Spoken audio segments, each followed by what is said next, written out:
The clown's laughter echoed through the funhouse, growing louder and more maniacal as it searched for Jake.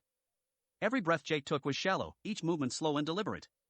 The crawlspace was tight, and the air was stifling. He could hear the clown's footsteps above him, the creak of floorboards and the scrape of metal on metal.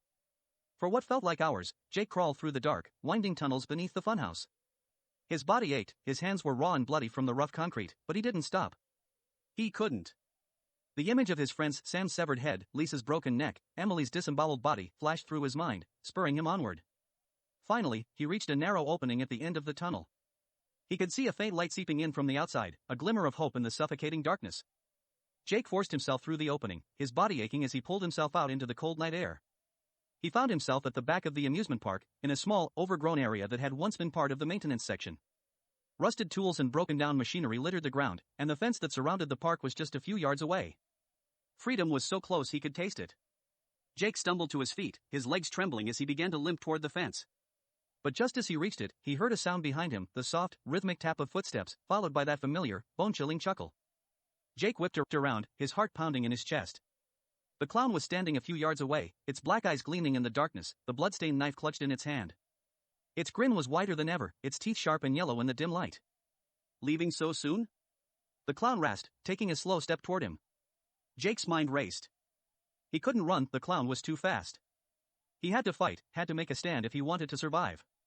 His eyes darted around the area, searching for anything he could use as a weapon. There, a rusted crowbar lying in the grass just a few feet away. It wasn't much, but it was better than nothing. With a burst of adrenaline, Jake lunged for the crowbar, grabbing it just as the clown lunged at him, knife flashing in the dark. Jake swung the crowbar with all his strength, catching the clown across the face with a sickening crunch. The clown staggered back, blood pouring from a deep gash in its cheek, but it didn't stop smiling. "You're going to have to do better than that," the clown hissed, licking the blood from its lips. Jake didn't hesitate. He swung the crowbar again, aiming for the clown's head, but the clown was quick, ducking under the blow and slashing at Jake's side with the knife. Pain shot through Jake's body as the blade sliced through his flesh, warm blood soaking his shirt.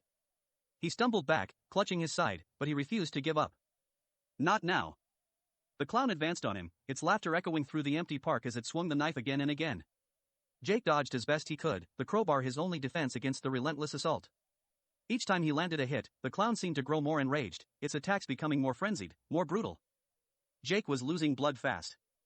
His vision was starting to blur, his movements becoming sluggish.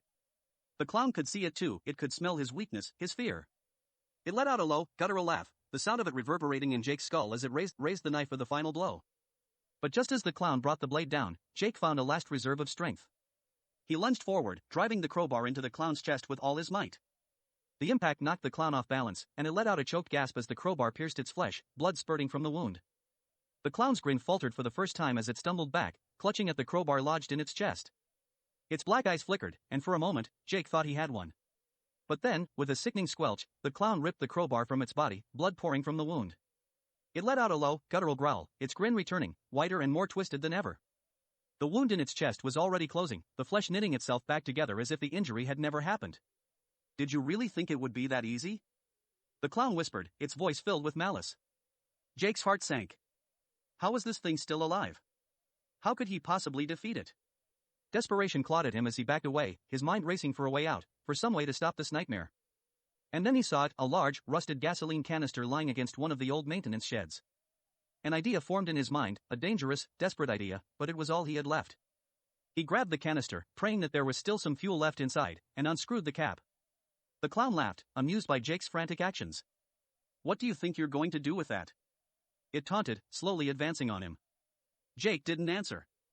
He waited until the clown was just a few feet away, then swung the canister with all his strength, dousing the clown in gasoline. The liquid soaked its tattered costume, dripping from its grotesque face. The clown paused for a moment, its smile faltering as it realized what was happening. Jake didn't give it time to react. He pulled a lighter from his pocket, one he had carried with him out of habit, a gift from his father. With trembling hands, he flicked the lighter on, the small flame casting a warm glow in the darkness. The clown's grin twisted into a snarl, its black eyes widening with fury. "You wouldn't dare," it growled, taking a step back. Jake stared into the clown's eyes, his own filled with a mixture of fear and determination. "Watch me," he whispered. And with that, he threw the lighter. The moment the flame touched the gasoline, the clown erupted in a massive burst of fire. It let out a piercing scream, the sound so loud and shrill that it seemed to shake the very ground beneath them. The flames engulfed its body, turning its colorful costume into blackened, charred rags. The smell of burning flesh filled the air as the clown thrashed and writhed, its laughter now replaced by tortured screams. Jake watched in horror as the clown's body twisted and contorted in the fire, its grotesque face melting away until there was nothing left but a charred husk. The screams slowly faded, replaced by the crackling of flames and the hiss of burning flesh. Finally, after what felt like an eternity, the fire died down, leaving behind nothing but a smoldering pile of ash and burnt fabric. The knife lay in the dirt, its once bloody blade now blackened and twisted. Jake collapsed to the ground, his body shaking with exhaustion and pain. He had done it. He had survived. The sun was starting to rise, casting a pale light over the abandoned amusement park. The fog was lifting, and the sounds of the forest were slowly returning. But Hollow's End was still a place of death, a place where the memories of that night would linger forever. Jake forced himself to his feet, limping toward the fence. He had to get out of here, had to find help. He didn't look back as he climbed over the fence and made his way toward the road. The nightmare was over, but the scars, both physical and mental, would remain with him for the rest of his life. As he stumbled down the road, Jake couldn't shake the feeling that something was still watching him. The image of the clown's twisted grin burned into his mind. But he pushed the fear aside, focusing on putting one foot in front of the other. He was alive, and that was all that mattered.